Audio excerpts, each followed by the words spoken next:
I'll never forget the very first time someone invited me to come and speak on the issue of homosexuality. When I arrived at the event, there were angry protesters everywhere. The 200-seat auditorium was completely packed, and many would even shake my hand or look at me. And by the time I had finished my talk, dozens of hands shot up. The room got louder. Some people started shouting. Some were booing. So I just pointed at random to one of the hands at the back of the room. The woman stood up. She introduced herself as the president of the LGBT organization that had planned the protest. And what she said, I'll never forget.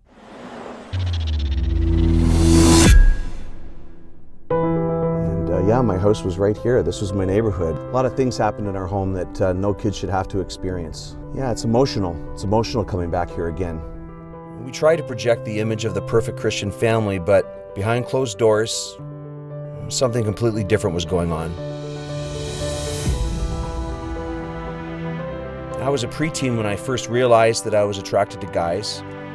At school, I heard kids throwing around gay, fag, and queer jokes. At church, the only message I heard was how gay people were wicked and evil and going to hell.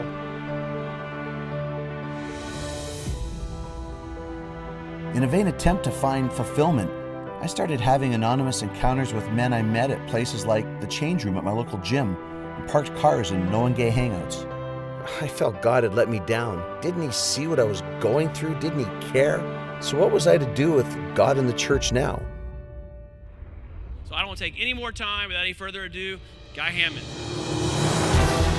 You see, what's been happening, though, for the last 50 years is that these two groups, the gay rights movement and Jesus' church, have been going like this. We've been arguing against each other.